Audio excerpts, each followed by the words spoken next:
Baik, selamat siang Ibu. Perkenalkan, saya dengan Dr. Niken yang berjaga di klinik Pasuruan pada siang hari ini. Sebelumnya saya berbicara dengan Ibu siapa? Risanta, Dok. Baik Ibu, untuk Ibu umurnya berapa Bu? 40 tahun, Dok. Ibu untuk alamatnya di mana Bu? Di Jalan Sumatera, Dok. Berarti Ibu asli Sunda ya Bu? Iya, Untuk Dok. agamanya apa Bu? Maaf Bu. Islam, Dok. Untuk pendidikan terakhirnya Bu? SMA, Dok. Baik Ibu, untuk ini anaknya sakit ya Bu ya? Kalau boleh tahu nama anaknya siapa ini Bu? Fani, Dok. Berarti perempuan ya Bu ya? Kalau boleh tahu untuk tanggal lahirnya berapa Bu? Tanggal Usia sekarang ya? 30, usia sekarang ini itu udah 3 tahun, Dok. Baik Ibu, untuk alamatnya sama seperti Ibu ya Bu ya? Iya. Baik Ibu, untuk riwayat kelahirannya ini normal ya Bu ya? Normal. Baik Ibu, di sini saya akan melakukan pemeriksaan fisik pada anak Ibu. Nanti mungkin bajunya juga sedikit dibuka.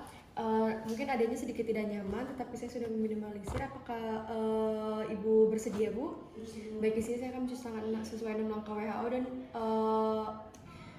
lalu setelah itu di sini saya sudah mempersiapkan alat. Di sini untuk keadaan umumnya, di sini pasien ini kompos mentis, sadar penuh. Lalu selanjutnya untuk neonatus behaviornya itu, kita lihat apakah dia menangis atau tidak. Lalu di sini apakah banyak gerakan, lalu apakah matanya ini terbuka. Lalu setelah itu apakah matanya itu setengah terbuka atau tampak mengantuk, lalu gerakan matanya itu cepat atau mata tertutup dan nafas teratur. Di sini bayinya tidak rewel dan juga tidak menangis. Lalu untuk kesan sakitnya, di sini pasien tidak terlihat sakit dan juga di sini pasiennya hanya sakit ringan dan tidak merasakan kesakitan. Lalu setelah itu pemeriksaan antropometri seperti berat badan, tinggi badan, dan lingkar kepala sudah dilakukan. Lalu selanjutnya pemeriksaan TTV, tekanan darah. Untuk yang pertama itu tekanan darah kita lakukan pada sisi tangan pasien. Lalu setelah itu di sini untuk hasilnya pada usia 3 tahun normalnya 75-100 pada sistoliknya dan pada diastoliknya itu 50-75. Di sini masih normal. Lalu setelah itu untuk hitung nadi, di sini kita bisa dari arteri femoralis, brachialis atau auskultasi jantung. Di sini kita hitung dan juga nadi ini bisa berfluktuasi cepat saat bayi aktif atau menangis. Di sini untuk nadinya itu normal. Lalu untuk frekuensi nafasnya, bayi ini bernafas lebih cepat dan tidak teratur dibandingkan anak besar atau dewasa. Rentang normalnya ini untuk bayi baru lahir itu 40-60 kali per menit. Lalu setelah itu kita amati pernafasannya ini 60 detik, terutama saat kalau tidur itu dia lebih akurat. Lalu untuk normalnya pada usia 3 tahun itu 20-25. Di sini 23 berarti masih normal. Lalu setelah itu untuk suhu tubuhnya di sini kita bisa dilakukan pada rektal, telinga atau ketiak. Tetapi yang paling akurat itu kalau pada bayi itu di rektal, lalu untuk pada anak itu di ketiak. Lalu untuk di sini untuk anak kita ukurnya di ketiak, lalu untuk bayi kita bisa mengukurnya dengan cara bayinya itu tengkurap, lalu pantatnya kita buka, lalu kita lumasi, lalu kita masukkan pada bagian rektal 2-3 cm selama 2 menit. Untuk suhu normal bayinya itu sekitar 37,2. Namun dapat bervariasi dalam sehari bahkan mencapai 38 derajat. Lalu untuk saturasi oksigennya ini kita lakukan pada jari tangan, bisa di kaki ataupun di daun telinga. Di sini saya lakukannya di tangan. Untuk normalnya ini itu lebih dari 95%. Di sini 96% berarti masih normal. Baik, selanjutnya di sini kita buka dari baju pasien, kita inspeksi pada parunya terlebih dahulu. Di sini kita inspeksi permukaan dinding toraks untuk mencari apakah ada benjolan, deformitas, luka operasi atau yang lainnya. Lalu kita lihat bentuk dan pergerakan toraksnya ini simetris. Lalu apakah ada yang tertinggal, di sini tidak ada. Lalu kita menilai diameter dari antero-posterior dibandingkan diameter sagittal serta besar sudut angulus costa. Di sini masih normal. Lalu untuk kita nilai juga ada tidaknya penggunaan otot bantu nafas. Di sini tidak ada. Selanjutnya kita palpasi perabaan di seluruh dinding toraks anterior untuk meraba bentuk dan pergerakan ada tidaknya emfisema subkutis, benjolan di fossa praklavikula atau adanya nyeri. Lalu kita identifikasi apakah ada penyempitan atau pelebaran dari sela iganya. Lalu setelah itu kita lakukan pemeriksaan fremitus, kita raba dengan meletakkan permukaan palmar pangkal jari atau sisi ulnar kedua tangan pada hemitoraks dengan minta pasien untuk menyebutkan angka 77. Ade silakan disebutkan 77 ya Ade. Lalu kita rasakan dengan teliti getaran nafas yang ditimbulkannya.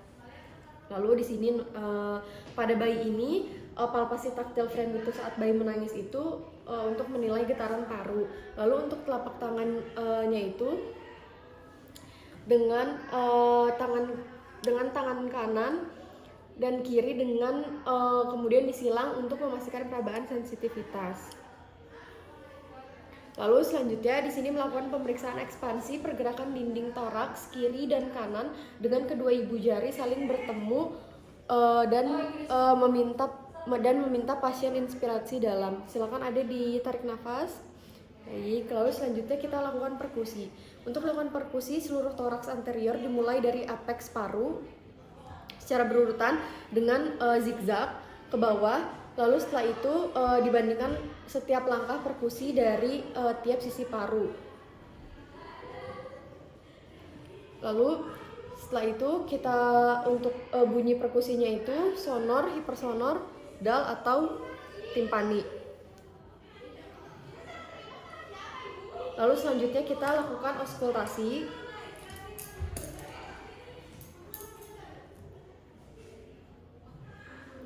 Kita lakukan auskultasi secara sistematis sesuai dari apex paru ke bawah kiri kanan setiap langkah, yaitu kita dengarkan dan minta pasien untuk menarik nafas dalam. Ade silakan tarik nafas ya Dek. Lalu kita dengarkan untuk suaranya itu vesicular breathing sound-nya, apakah bronchovesicular atau di sini untuk auskultasinya normal.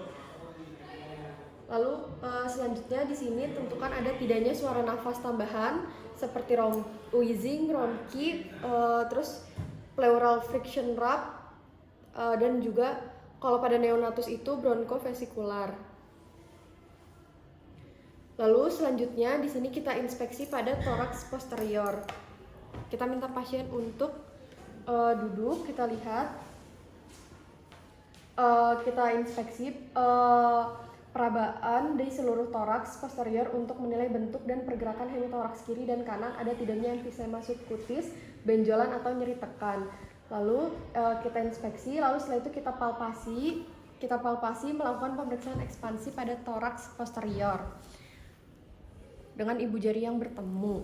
Lalu selanjutnya kita perkusi seluruh toraks posterior dari apex paru. Lalu setelah itu sampai ke bawah untuk menilai adanya kelainan atau tidak. Selanjutnya kita auskultasi paru secara sistematik untuk melakukan dari apex paru dari arah skapula, daerah intraskapula terus ke bawah. Kita bandingkan pada paru kiri, kanan di setiap pemeriksaan ladder like pattern-nya. Lalu selanjutnya kita lakukan pemeriksaan pada jantung. Kita inspeksi untuk menilai lokal ictus cordis. Terus setelah itu kita point of maximal impulse-nya pada bayi sulit diraba, biasanya lebih tinggi dibandingkan dewasa. Setelah itu kita palpasi gunakan bantalan jari untuk meraba impuls dan juga impuls vertikal kiri dan dapat mengangkat jari pemeriksa. Setelah itu kita periksa getaran atau trill dengan menekan ball of hand secara kuat pada dada. Selanjutnya setelah ictus cordis ditemukan, karakteristik ictus dinilai dengan menggunakan ujung-ujung. Lalu setelah itu untuk ictusnya itu teraba, kita lokasinya ini biasanya di ICS 4 atau di ICS 5. Diameternya itu sekitar 2,5 cm. Lalu setelah itu amplitudenya itu dia kuat angkat dan durasinya itu normal, yaitu sekitar 2-3 durasi sistol atau sedikit kurang. Setelah itu kita lakukan perkusi untuk menentukan jantungnya itu berukuran normal atau dapat membesar. Untuk menentukan batas kiri jantung kita tarik garis lateral di point of maximum impulse ke mid axillaris kiri. Terus setelah itu kita perkusi dari mid axillaris ke kiri dan medial sampai terdengar bunyi dal, lalu batas kiri jantung itu di mid clavikula kiri. Lalu untuk batas kanannya itu tentukan dulu batas paruh heparnya, lalu kita naik 1 ICS, lalu kita perkusi arah medial sampai terdengar suara dal. Lalu setelah itu kita auskultasi.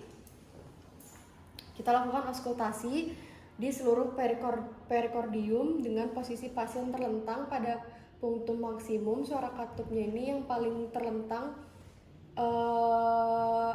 pada punktum maksimumnya ini itu kita dengarkan dari yang jelas terlebih dahulu. Untuk apek 1 di katup mitral, lalu apek 2 di katup pulmonal, lalu apek 3 di aorta, dan ICS 4-nya itu di trikuspid. Lalu setelah itu untuk mendengar S3 dan S4, pasien berbaring ke kiri. Lalu setelah itu kita dengarkan bunyinya. Lalu setelah itu untuk kita lakukan pemeriksaan pada payudara. Jika karena pasien ini perempuan, kita periksa payudaranya. Pada bayi baru lahir, ini pembesaran payudara normal pada laki-laki dan perempuan akibat pengaruh estrogen ibu. Baik, di sini untuk payudaranya normal. Baik Ibu, untuk pemeriksaannya sudah selesai. Apakah ada yang ditanyakan? Tidak ada. Baik, terima kasih ya Bu.